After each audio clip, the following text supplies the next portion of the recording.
Good morning. I am Thriscia Rodil. Today I'm going to present our research entitled Assessment Task Demanded and Students' Actual Mathematical Reasoning in Probability, a Case Study. One of the essential skills needed to be developed among students to become mathematically competent and proficient is reasoning. Reasoning enables a student to draw logical conclusions and provide sound argumentation, which are essential in solving mathematical problems. In the Philippines, it was found that Filipino students demonstrated low proficiency in reasoning mathematically. This was evident in the global assessment results of the 2018 Program for International Student Assessment or PISA and 2019 Trends in International Mathematics and Science Study or TIMSS, which revealed that only a relatively small proportion of students could reason mathematically and make well-founded decisions when solving problems. An interesting question would be whether this difficulty can be attributed to the reasoning skills. This invites the researchers to explore the students' reasoning skills and how these skills are developed inside the classroom. Specifically, this study aimed to determine what types of reasoning do the teacher-made assessment tasks demand from the students and what type of reasoning do the students display in answering the mathematical reasoning skills test.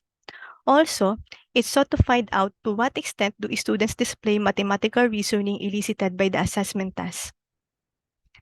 Lithner's framework for mathematical reasoning and modified Lithner's framework were used in investigating students' actual and assessment task demanded mathematical reasoning respectively. In these two frameworks, reasoning is defined as a line of thought, a way of thinking to produce assertion until the student reaches a conclusion. It is not necessarily based on formal deductive logic and may even be incorrect as long as there are some kind of sensible reasons behind the thinking. Thus, the reasoning in this paper is not restricted to proof but includes the thinking of the students when encountering any mathematical task. In Lithner's framework for mathematical reasoning, Lithner underscored two types of mathematical reasoning, namely imitative reasoning and creative mathematically founded reasoning. Imitative reasoning is a type of reasoning where the student just copy or follow a model or example without any attempt at originality. Imitative reasoning has two main types, namely memorized reasoning and algorithmic reasoning. Memorized reasoning is a reasoning type wherein the strategy choice is founded on recalling an answer and the strategy implementation only consists of writing it down. This reasoning manifests the exact reproduction of already known solutions from memory. On the other hand, algorithmic reasoning involves a strategy choice founded on recalling an algorithm and the strategy implementation is confined to carrying out the known algorithm to arrive at a correct conclusion. Algorithmic reasoning has three subcategories, namely familiar algorithmic reasoning, delimited algorithmic reasoning, and guided algorithmic reasoning. A student manifesting familiar algorithmic reasoning solve the task by utilizing a specific algorithm that he or she believes is attached to a task feature in the problem, while in delimited algorithmic reasoning, the student exhibits a set of algorithms, quickly abandons it if he or she thinks it will not generate an acceptable solution, and then proceeds to another algorithm. Lastly, guided algorithmic reasoning is a reasoning type wherein the strategy choice aims to find guidance from an external source through a person, which is called person-guided algorithmic reasoning, or a text, which is called text-guided algorithmic reasoning to solve the task. However, person-guided algorithmic reasoning wasn't included in the analysis since exploring students' mathematical reasoning was done by giving a test without any intervention from the teacher or the researchers. On the contrary, reasoning is considered creative mathematically founded reasoning if it satisfies novelty, plausibility, and mathematical foundation. On the other hand, modified Lithner's framework, a modification of Lithner's 2006 version of the framework for mathematical reasoning, was utilized in analyzing the assessment task. This modification was done by Bergquist to fit in analyzing mathematical tasks. This framework consists of two main types of reasoning, namely imitative reasoning and plausible reasoning. Imitative reasoning is classified into two, namely memorized reasoning and algorithmic reasoning, while plausible reasoning is categorized as local and global plausible. The task demands memorized reasoning if the solution is confined to either stating a definition or principle or reproducing an exact answer from a previously encountered mathematical task. On the other hand, a task demands algorithmic reasoning if the task solution demands retrieving or recalling algorithms from previous learning experience to solve it. On the contrary, A task solution is categorized as plausible reasoning if it satisfies all of the following: shows creativity, anchors on intrinsic mathematical properties of the task, displays valid and logical arguments on why the task solution is probable without a need to be correct or complete, and the last one makes the answer or conclusion probable. Plausible reasoning is categorized into two, namely local plausible and global plausible reasoning. If the reasoning required by the task has to be plausible in only specific part of the solution, the task is classified as local plausible reasoning. On the other hand, in global plausible reasoning, the whole solution requires plausibility. This study utilized a qualitative research design using case study research approach. For research participants, 6 grade 10 students were chosen as the participants of this study. Participants were randomly chosen and came from the upper, mid, and low performing groups, 2 from each group. For the research instrument, a researcher constructed MRS test questionnaire was used in this study.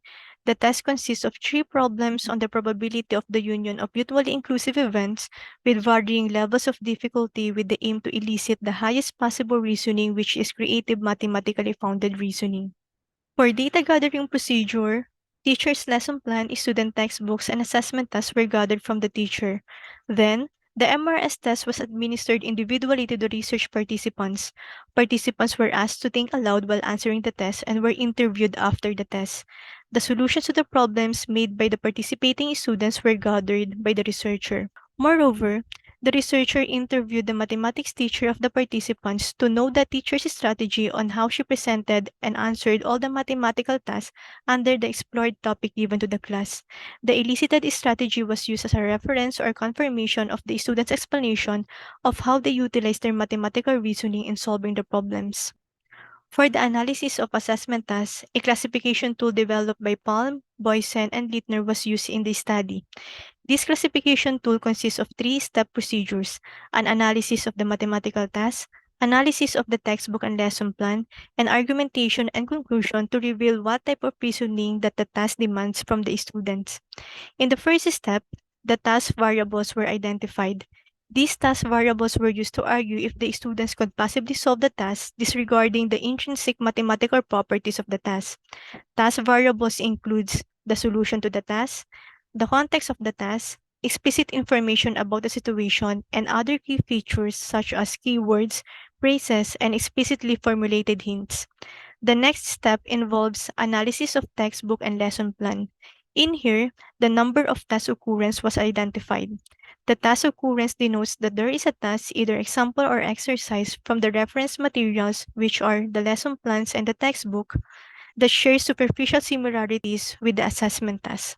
The collected information from these steps was utilized to generate an argumentation and conclusion in order to reveal what type of reasoning the assessment task demanded from the students.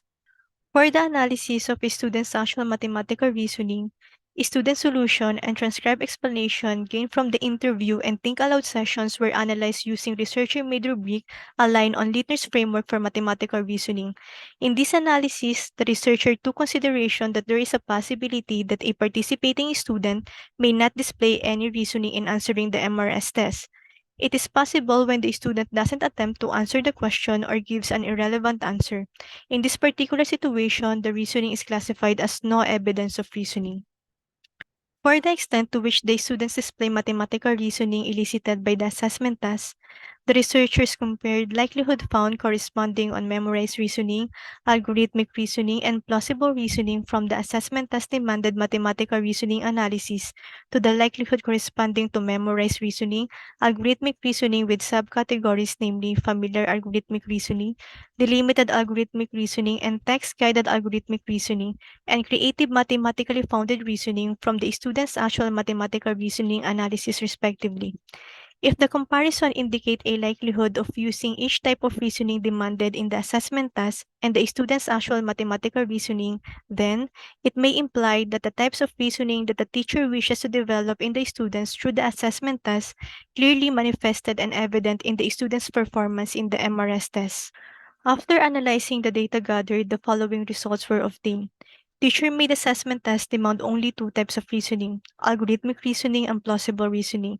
It is revealed that 75% of assessment tasks demand algorithmic reasoning, while the remaining 25% is solvable by local plausible reasoning.